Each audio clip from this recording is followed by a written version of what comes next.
Bonjour et bienvenue dans ce 5e Cinépopcast. Aujourd'hui, comme pour le podcast précédent qui parlait des films de février, on va se concentrer sur le mois de mars. Toujours dans l'ordre de sortie, on a 13 films à couvrir, alors on perd pas de temps. Le premier mercredi, le 5 mars, sortait l'un des films les plus attendus de ce début d'année. Un film qui était d'ailleurs censé sortir il y a plus d'un an, Mickey 17. Et autant le dire tout de suite, je pense qu'il est même pas dans mon top 3 du mois. Non pas que le dernier film de Bong Joon-ho soit mauvais, j'irai pas jusque-là, mais j'en suis resté beaucoup trop éloigné. Vous savez de quoi ça parle, c'est un film de SF dans lequel il y a une technologie qui permet de recréer des corps avec une imprimante 3D. Robert Pattinson joue l'un de ces gars qui a accepté d'être un remplaçable, je sais pas comment ils traduisent expandable en VF, mais en gros, le gars est utilisé pour toutes les missions les plus dangereuses, pour tester des nouveaux traitements, vérifier que l'air d'une nouvelle planète est respirable ou pas, tout plein de choses qui peuvent et vont le tuer. Mais c'est pas grave vu qu'on peut juste en faire un nouveau après chaque mort. Un jour, on pense qu'il est mort, du coup, on en refait un.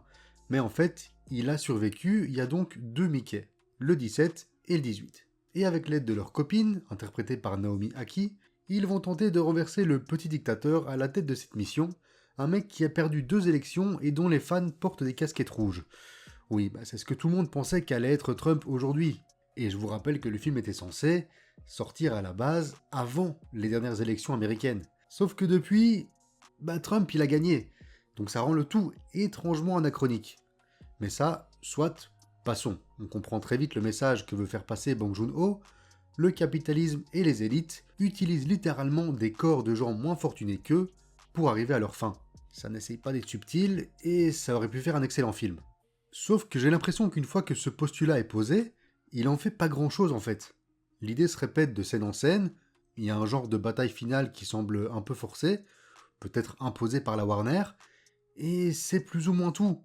Puis j'ai pas été fan des interprétations, faut vraiment arrêter de faire jouer ce rôle de forceur pathétique à Mark Ruffalo.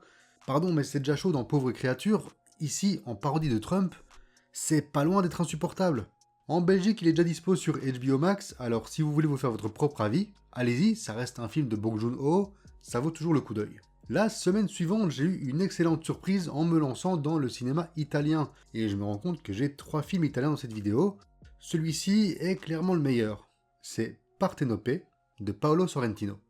Je ne suis pas un grand connaisseur du cinéma de Sorrentino, je dois bien l'avouer. J'avais vu La Main de Dieu, sorti directement sur Netflix, principalement parce que ça semblait, de façon détournée, avoir un rapport avec Diego Maradona. Et j'avais découvert un super film, mais ça m'avait pas forcément donné envie de me plonger dans le reste de sa filmo. Ici, ça a totalement été le cas. Tirant son nom d'un mythe grec, Parthénope était une sirène, et comme les sirènes, la Parthénope de ce film est capable de séduire tous ceux qui croisent sa route. Interprétée par Céleste Della Porta, c'est une femme magnifique, mais surtout pleine de répartie, d'ambition et de rêves. Là où tout le monde veut passer la nuit avec elle, elle est plus intéressée par les gens au sens large, et poursuit d'ailleurs des études d'anthropologie. Cette cassure entre ce que les gens voient en elle et ce qu'elle est réellement est sûrement le prisme narratif qui m'a le plus plu. Elle en a le nom, mais ce n'est ni une sirène ni un mythe. Derrière sa grande beauté, c'est un être humain comme les autres finalement. Mais en parlant de beauté, c'est le film qui va te donner envie de partir vivre dans le sud de l'Italie. On sait que Naples peut être une ville à plusieurs visages, et pas toujours des plus reluisants, mais ici, Sorrentino en fait une vraie carte postale. Le soleil est toujours présent, les couleurs sont chaudes, tout le monde est beau, tout le monde est habillé par Saint-Laurent, ça pourrait être too much, et parfois on frise l'excès, mais c'est un tel plaisir pour les yeux que même les moments moins captivants du récit passent tout seuls. C'est sans doute plus en salle nulle part, et si vous l'avez loupé, c'est dommage, mais si vous pouvez le voir, regardez-le sur le plus grand écran possible, et kiffez. Donc si vous voulez voyager un peu tout en explorant des thèmes passionnants, ou juste si vous voulez voir Gary Oldman en vieil homosexuel qui aurait complètement eu sa place dans Queer, dont on a parlé dans le podcast précédent, foncez voir Parthénope, c'est l'une de mes grosses recommandations du mois de mars. La même semaine, on avait droit au retour du boulimique du cinéma Steven Soderbergh. Le gars ne s'arrête jamais. Vous le connaissez sûrement pour sa trilogie des Oceans, avec son casting 5 étoiles, sa palme d'or Sexe, mensonge et vidéo, ou son film de 2013, Contagion, qu'on a tous vu ou revu à l'époque du confinement, histoire de bien devenir parano. Mais vous avez sûrement loupé 50% de sa filmo si vous n'êtes pas trop attentif, parce que le gars tourne à, globalement, minimum un film par an. Parfois, c'est 2, comme cette année où il a sorti Présence un film de fantôme pas encore sorti en Belgique, et Black Bag, ou The Insider, dont on va parler tout de suite. Quand on regarde sa filmo, on peut se dire qu'il s'est reposé de 2013 à 2017, vu qu'il n'a pas sorti de film entre ces deux dates. Sauf que non. En fait, en 2014 et 2015 sont sorties les 2 saisons de la série The Nick, la série médicale qui se passe au début des années 1900 avec Clive Owen. C'est 2 fois 10 épisodes de 52 minutes qu'il a tous réalisés, montés et dont il était le directeur de la photo, comme pour la plupart de ses films depuis les années 2000. Ah ouais non mais le gars est fou. Parfois quand il s'ennuie, il va donner des coups de main aux copains. J'ai par exemple appris qu'il avait été réalisateur de la seconde équipe sur le premier Hunger Games, réalisé par son pote Gary Ross. Et ouais, il y a des plans dans Hunger Games qui ont été réalisés par Steven Soderbergh. Et ça me rappelle que j'ai jamais vu les 2 derniers Hunger Games. J'arrive pas à me hyper, je m'en fous un peu de Katniss en fait. Mais c'est pas le sujet. De quoi ça parle, Black Bag? C'est l'histoire de George, joué par Michael Fassbender, espion professionnel, membre des services secrets britanniques, à qui on apprend qu'il y a quelqu'un dans son équipe qui a fait fuiter un logiciel top secret qui pourrait, s'il tombe entre les mauvaises mains, faire beaucoup de dégâts. Bref, le MacGuffin, le logiciel, c'est juste un prétexte pour dévoiler ses personnages et leurs interconnexions, tout en posant la question « jusqu'où peut-on aller par amour ?» Parce que dans ses collègues suspectés, il y a notamment sa femme, Catherine, campée par la toujours impeccable Kate Blanchett. C'est un thriller d'espionnage captivant de bout en bout, porté par des dialogues ciselés, vraiment il y a 2-3 scènes maniées de main de maître dans leur découpage, dans le rythme des dialogues, c'est d'une efficacité folle. Niveau casting, on retrouve aussi Naomi Harris ou Pierce Brosnan, de retour dans le monde de l'espionnage après ces années 007. Le seul truc qui m'a un peu dérangé, ça doit être volontaire mais j'ai pas trouvé l'intérêt, c'est que la lumière, les lampes qui sont dans le champ, principalement en intérieur, bavent pas mal. Il y a un gros halo autour d'elle. Dans les premières scènes, c'est un peu déconcertant. Mais quand on en vient à se plaindre de trucs aussi petits, c'est que le film est solide.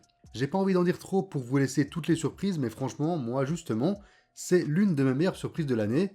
Un bon thriller sobre et malin, et pour l'instant, c'est solidement dans mon top 10. Petite déception ensuite avec Mémoire d'un escargot, le dernier film de Adam Elliott, le réalisateur australien en dépression, à qui on devait déjà le très très joyeux Mary and Max. Il revient avec le même procédé, l'animation en volume, pour raconter une nouvelle histoire qui donne pas forcément envie de se réveiller demain. Bien sûr, il y a de la beauté derrière tout ça, il y a une poésie dans tout ce malheur, il y a des jolies leçons, c'est pas juste du pathos pour le plaisir, mais j'ai trouvé ça un peu vain en fait.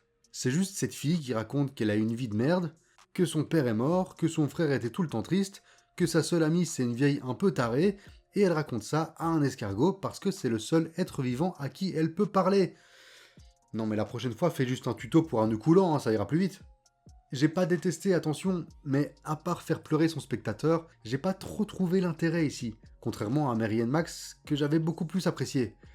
Je vais pas m'acharner, c'est loin d'être mauvais, j'étais peut-être pas juste dans le bon mood quand j'ai découvert, mais ça m'est passé totalement au-dessus.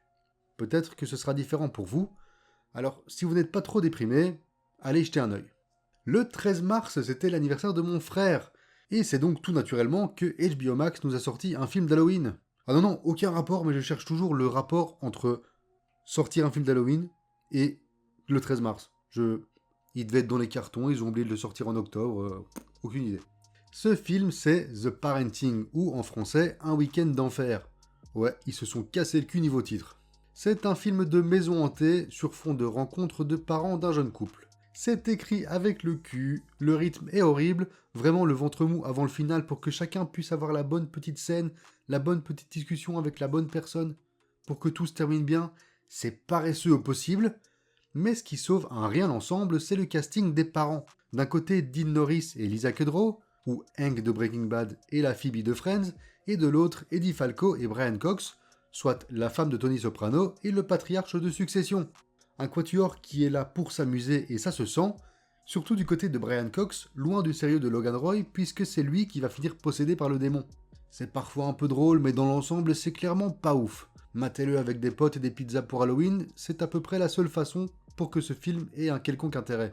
Le 14, on reste sur une plateforme et on reste sur un film de merde, sauf que celui-là ne fait même pas l'effort d'avoir un casting cool, puisqu'on file sur Netflix avec The Electric State, avec Chris Pratt et Millie Bobby Brown.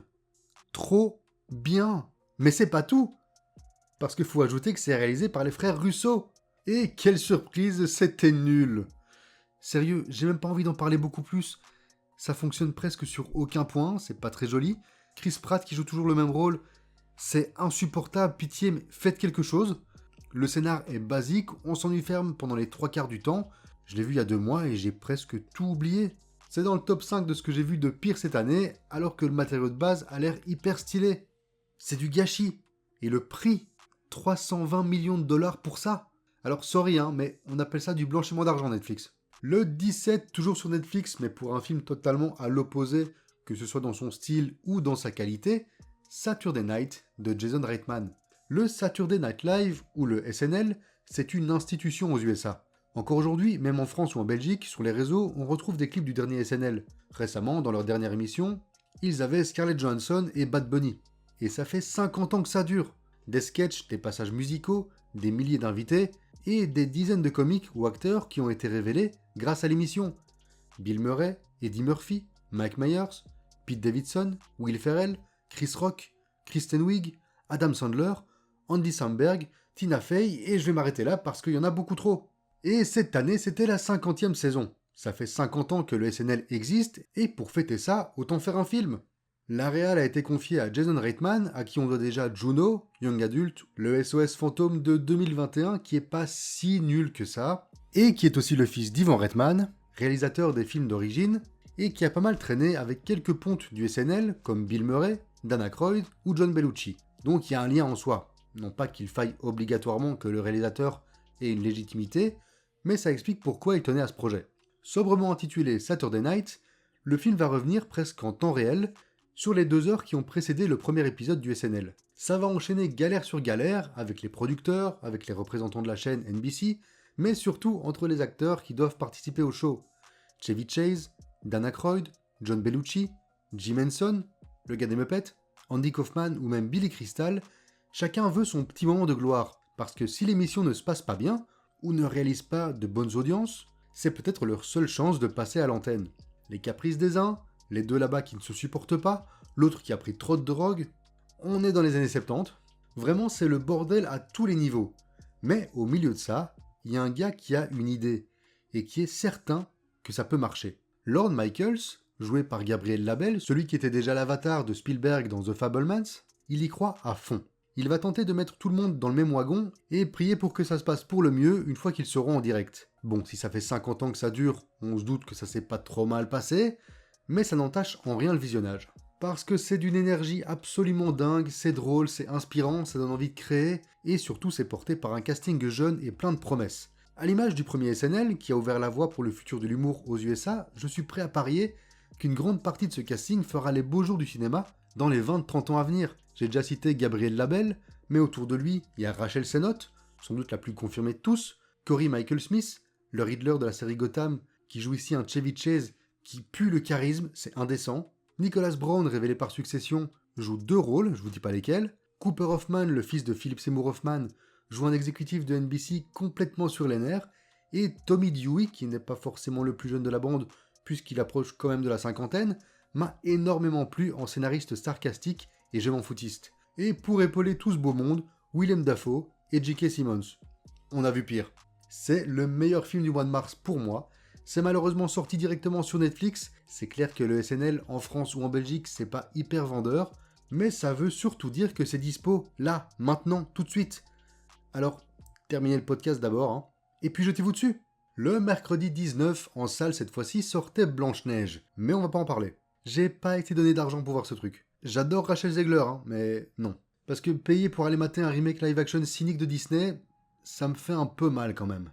Mais il sort bientôt sur Disney+, je le rattraperai à cette occasion et j'en parlerai sûrement sur la chaîne principale, si le bot YouTube me laisse un jour poster une nouvelle vidéo. Mais donc la semaine du 19, j'ai préféré aller voir Vermiglio, un autre film italien appelé aussi La Mariée des Montagnes. Réalisé par Maura Del Pero, que je ne connaissais pas du tout, avec plein d'acteurs italiens que je ne connaissais pas du tout, mais j'avais lu des critiques vachement élogieuses, en particulier sur l'esthétique du film, et effectivement, c'est à tomber. Ces montagnes enneigées, ce décor si calme alors que l'Europe est à feu et à sang, parce que oui, on est au milieu des années 40, vers la fin de la Seconde Guerre mondiale. On rencontre une famille nombreuse, avec certains enfants qui sont déjà presque adultes, et une mère qui vient de retomber enceinte. Leur père est l'instituteur du village et ils vivent tant bien que mal, la guerre étant omniprésente dans leurs conversations et leurs esprits. Un déserteur sicilien blessé va débarquer au village et la suite à l'écran. Donc oui, c'est absolument sublime, il n'y a rien à dire. Ça développe pas mal de thématiques intéressantes et la première heure, je dirais, est plutôt prenante. Mais sur la longueur, pas dire que j'ai été passionné par tout ce qui se passait. Un plaisir pour les yeux, oui, mais une histoire qui a peiné à me captiver. La même semaine, encore un grand écart stylistique avec un film un peu con, Novocaine, avec Jack Quaid, le petit Huey de The Boys. Dans le rôle d'un mec qui ne ressent pas la douleur, un peu comme Renard, vous vous souvenez? Le méchant de James Bond, Le Monde ne suffit pas, avec Pierce Brosnan, dont on vient de parler, mais surtout un duo de James Bond Girl, Sophie Marceau, Denise Richards, cette dernière qui jouait, il ne faut pas l'oublier, une scientifique en physique nucléaire. Mais on s'éloigne du sujet. Je vous rassure, pas besoin d'être scientifique pour comprendre ce Novocaine. Le personnage de Quaid commence par une petite amourette avec une collègue de sa banque, elle se fait enlever pendant un braquage, il va tout faire pour la retrouver. C'est un scénar hyper simple, avec le petit ajout de la non-sensibilité à la douleur, qui permet quelques scènes sympas, mais ça va pas beaucoup plus loin. Et dans le final, certains personnages prennent des décisions complètement connes. Par contre, le méchant, c'est Ray Nicholson, le fils de Jack. Je pense pas qu'il aura la même carrière que papa, mais pour ce genre de rôle, sa tête de taré fonctionne parfaitement. Dernier film en salle pour cette semaine-là, pas vraiment mieux, et même encore plus con parce qu'on part sur le cauchemar de Peter Pan. Ah, les dérivés de Disney qui deviennent des films d'horreur. Ça commence à devenir une vraie petite économie parallèle dans le monde du cinéma. Ils appellent ça le TCU, le Twisted Childhood Universe. On a déjà eu 2 films Winnie, il y a Pinocchio et Bambi qui arrivent, il y a des projets pour La Belle au Bois dormant, Blanche-Neige ou Mary Poppins. On n'est pas prêt. Mais aujourd'hui, c'est donc le tour de Peter Pan. J'en avais parlé dans le Cinépop sur le film de Disney. Il a une vibe un peu chelou de base, Peter. Cet adulte dans un corps d'enfant qui ne veut pas grandir et vient kidnapper des gosses. Ouais. Puis c'était un peu un connard aussi. Mais alors ici, ils ont poussé le délire beaucoup plus loin, tout en restant, étonnamment, dans une réalité tangible. Parce qu'ici, Peter Pan, c'est pas un petit garçon ou un ado qui s'est volé et est pote avec une fée. Oh non. Non, non, non, non, non, non. Ici, Peter, c'est un accro à l'héroïne qui bute des enfants. C'est tout de suite beaucoup plus terre à terre. On va suivre Wendy Darling à la recherche de son frère Michael, avec l'aide de sa meilleure amie, Tiger Lily. Ouais, ils ont repris les noms pour faire genre que ça avait un rapport, mais vous attendez pas à voir débarquer des bateaux volants. Non, le lien s'arrête plus ou moins là. Il y a quelques idées, j'aime assez ce qu'ils font de la fée Clochette ou du capitaine Crochet. Visuellement, c'est compétent, c'est moins moche que ce à quoi je m'attendais en fait. Mais on est quand même sur un film fauché, on va pas se mentir. Aucun acteur n'est bon, même Martin Portlock en Peter Pan, qui fait tout son possible, passe pour une mauvaise caricature du Joker de Heath Ledger. Matez-le si ça vous dit, j'ai trouvé ça parfois marrant, mais dans l'ensemble, sachez que vous allez perdre 90 minutes de votre vie. La semaine suivante, le 26, dernier film italien du lot, tournez celui-ci en langue anglaise, parce qu'il se passe aux États-Unis, Les Damnés. Film très spécial réalisé par Roberto Minervini. Je ne le conseillerais pas forcément, sauf si vous aimez les films lents et contemplatifs. On va suivre des soldats volontaires pendant la guerre de sécession, dans les années 1860, au cœur des régions inexplorées de l'Ouest américain. Petit à petit, ils vont se poser des questions sur la légitimité de ce qu'ils font là. Pourquoi est-ce qu'ils auraient plus raison que le camp d'en face? Est-ce que faire la guerre, c'est vraiment rendre grâce à Dieu? Tout ce genre de questions qui leur viennent à force de discuter entre eux et d'être confrontés à ces grands espaces vides, sorte de purgatoire qui donne son nom au film. Il y a un bon casting d'inconnus, quelques vraies gueules de cinéma, même malgré une durée de seulement 1h30, on sent le temps passer. Avant-dernier film, mais dernier film que je vous conseille, on passe en Angleterre pour parler de Deux Sœurs. Réalisé par Mike Leigh, cinéaste prolifique britannique, Deux Sœurs va suivre principalement Marianne Jean-Baptiste, interprète de Pansy Deacon. Et Pansy, ça se voit tout de suite, c'est pas la grande forme. Toujours fatiguée, mal partout, elle s'énerve pour un rien, très vite, contre sa famille, contre des inconnus, dans les magasins, et elle démarre au quart de tour. Et pendant la première moitié du film, c'est ça. C'est des situations où le personnage de Pansy va s'énerver, va être odieuse, va gueuler. C'est pas un visionnage facile, mais c'est un visionnage nécessaire. On doit d'abord passer par là, pour capter son état émotionnel, pour mieux réceptionner ce qu'il va se passer par la suite, quand la colère va laisser place à ses réels sentiments. C'est très touchant, c'est criant de vérité. Tous les personnages, et même ceux qu'on voit moins, ont droit à une petite scène pour les caractériser. Niveau écriture, c'est excellent. C'est pas le meilleur film de son réal. Perso, je trouve que Naked, sorti en 93, est un film incroyable. Mais si vous voulez voir un cinéma du vrai, sans que ça tombe dans un pathos ridicule, ne loupez pas Deux Sœurs qui visent toujours très juste. Et dans un podcast où on a parlé d'un Peter Pan sous héroïne et d'un film Netflix avec Chris Pratt, C'est pourtant ce dernier film qui est le pire du mois de mars, et une fois n'est pas coutume, c'est une prod Amazon Prime. Le 27 mars, on part sur la plateforme de Jeff Bezos pour Holland de Mimic Cave. Non mais qu'est-ce que vous voulez que je vous dise, moi? Nicole Kidman a décidé de faire un sitting dans le fond de mon classement? J'y peux rien. Après le déjà très compliqué Baby Girl en début d'année, Kidman revient donc pour Holland qui réussit l'exploit d'être encore pire. En vrai, pour l'instant, j'ai vu plus de 60 films en 2025 et c'est l'avant-dernier de mon classement. Le dernier, j'en ai parlé dans le deuxième podcast de l'année, c'est l'horrible Risk Flight, ou Flight Risk, je sais même plus, de Mel Gibson avec Mark Wahlberg. Ça, c'était quelque chose.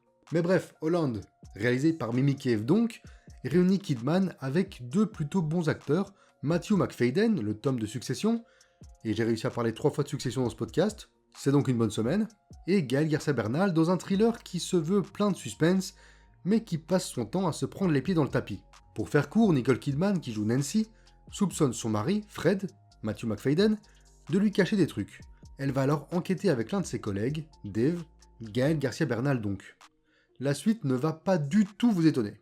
On voit tout arriver à des kilomètres, c'est bête comme ses pieds, c'est confus, ça veut aller partout mais ça n'arrive nulle part, vraiment c'est très compliqué. Et pour se donner un genre, ça se passe dans une ville qui célèbre les traditions hollandaises, d'où le titre, à base de sabots, de tulipes et de moulins, et ça sert à rien. Passez votre chemin, franchement, c'est même pas marrant, c'est juste calamiteux. Merci d'avoir suivi ce podcast sur les sorties de mars, on se retrouve très vite pour les sorties d'avril. Je rattrape petit à petit mon retard, donc ne loupez pas le prochain. On va parler entre autres d'un très mauvais film Netflix avec Vincent Cassel, d'une pépite avec Saoirse Ronan, d'un film de vampire avec des gens qui dansent qui a fait beaucoup de bruit, d'un super film chinois avec un chien, d'une adaptation de jeu vidéo pour une fois pas trop mal réussie, et, on n'osait plus y croire, d'un Marvel regardable. Allez, ciao!